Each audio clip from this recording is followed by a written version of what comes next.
హెచ్ఆర్పిడబ్ల్యూఏఓ media ప్రేక్షకులకు human rights protection and welfare awareness organisation తరపున హృదయపూర్వక నమస్కారాలు తెలియపరుస్తూ ఈరోజు మనము తెలంగాణ రాష్ట్ర ప్రభుత్వం 2026-27 ఆర్థిక సంవత్సరానికి గాను విద్యాశాఖకు కేటాయించినటువంటి నిధులను గురించి మనము వివరాలు తెలుసుకుంటున్నాం. మనము చూసినట్లయితే తెలంగాణ ప్రభుత్వము 2026-27 ఆర్థిక సంవత్సరానికి విద్యాశాఖకు 26,674 కోట్ల నిధులను కేటాయించిందని చెప్పి తెలుస్తుంది మనము. అయితే 2025-26 ఆర్థిక సంవత్సరంలో కేటాయించిన నిధులతో పోలిస్తే ఈసారి 0.64% పెరిగిందని తెలుస్తుంది. అంటే 2025-26లో ప్రవేశపెట్టిన నిధులు వచ్చేసి 23,108 కోట్లు. ఈ ఆర్థిక సంవత్సరం 2026-27 ఆర్థిక సంవత్సరంలో ప్రవేశపెట్టినటువంటి నిధులు వచ్చేసి 26,674 కోట్లు. 0.64% పెరిగిందని తెలుస్తుంది ఈ సంవత్సరం ప్రవేశపెట్టినటువంటి నిధుల యొక్క విధానం. బడ్జెట్ మొత్తంలో విద్యాశాఖ దక్కించుకున్నటువంటి వాటా ఏంటంటే 8.22% వాటా విద్యాశాఖకు కేటాయించింది బడ్జెట్ మొత్తంలో.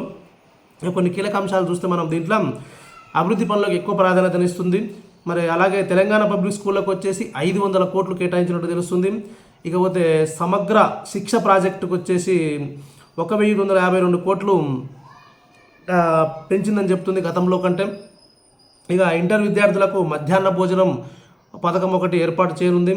అలాగే ఐటీఐ అండ్ ఏటీసీలో చదివే విద్యార్థులకు వచ్చేసి 2,000 రూపాయల స్కాలర్షిప్ను కూడా ఇవ్వబోతుందని తెలుస్తుంది మనకు తెలంగాణ ప్రభుత్వం. ఇందులో ఉన్నటువంటి కీలక పథకాలు కూడా కొన్ని ప్రవేశపెట్టింది తెలంగాణ ప్రభుత్వం. ఆ కీలక పథకాలు ఏందో ఒకసారి మనం చూద్దాం. ఇంటర్ విద్యార్థులకు మధ్యాహ్న భోజన పథకం కొత్తగా ఏర్పాటు చేసింది. అలాగే యంగ్ ఇండియా ఇంటిగ్రేటెడ్ రెసిడెన్షియల్ స్కూళ్ళు అన్ని నియోజకవర్గాలలో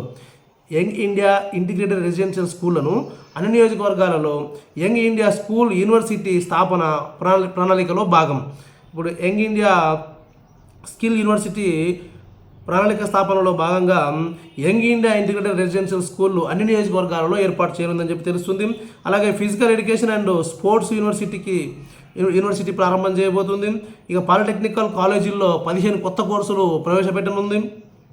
స్కాలర్షిప్ల అభివృద్ధి కూడా చేయడం జరుగుతుంది. పోతే మనకు చాకలి ఐలమ్మ మహిళా యూనివర్సిటీకి వచ్చేసి 400 కోట్లు కేటాయించింది. తెలంగాణ పబ్లిక్ స్కూల్ అభివృద్ధికి వచ్చేసి 500 కోట్లు. రాజీవ్ యువ వికాసం పథకానికి అంటే యువత నైపుణ్యాభివృద్ధికి వచ్చేసి 6,000 కోట్లను ప్రవేశపెట్టడం జరిగింది. మనము చూసినట్లయితే పద్ధతుల విభజన చూద్దాం ఒకసారి మనము ఈ యొక్క విద్యాశాఖలో. మన స్కూల్ ఎడ్యుకేషన్ నిర్వహణ పద్ధతి వచ్చేసి నిర్వహణ పద్ధతికి వచ్చేసి 16,458.08 కోట్లు ప్రవేశపెట్టడం జరిగింది. సెకండ్ వచ్చేసి ప్రగతి పద్ధతి అని చెప్పేసి ఇది ఒక అభివృద్ధి పద్ధతి. దీనికి వచ్చేసి 4,415.20 కోట్లు. ఇందులో స్కూల్ ఎడ్యుకేషన్ ప్రగతికి వచ్చేసి 1,367 కోట్లు ప్రవేశపెట్టడం జరిగింది. మనం గత ఏడాది 379 కోట్లు ఉంది ఈ విషయంలో. ఈసారి పెంచడం జరిగింది. 379 మనకు 1,367 చాలా పెంచడం జరిగింది. సంతోషపడాల్సిన అంశం. కీలక పథకాలు చూసినట్టయితే సీఎం బ్రేక్ఫాస్ట్ స్కీమ్కి వచ్చేసి 505.40 కోట్లు. తెలంగాణ పబ్లిక్ స్కూళ్ళకు వచ్చేసి 500 కోట్లు.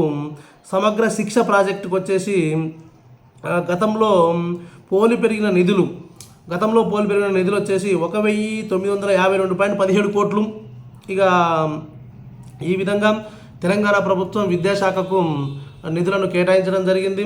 కాబట్టి నేను human rights protection and welfare awareness organisation founder and ప్రెసిడెంట్గా ఈ విద్యాశాఖలో ఉన్నటువంటి ప్రభుత్వ ఉద్యోగులందరికీ అలాగే ప్రజాప్రతినిధులందరికీ నేను తెలియపరిచేది ఏంటంటే, మరి ఈ బడ్జెట్ విద్యాశాఖకు సరిపోదా అనేది ఒక అంశం అయితే, కనీసం ఈ ఇచ్చిన బడ్జెట్నన్నా ధర్మబద్ధంగా పారదర్శకంగా నీతి నిజాయితీగా మానవత్వంతో విద్యార్థులందరికీ చేకూరేలాగా మీ యొక్క చర్యలు ఉండాలని చెప్పి నేను మిమ్మల్ని అందరినీ డిమాండ్ చేస్తున్నాం.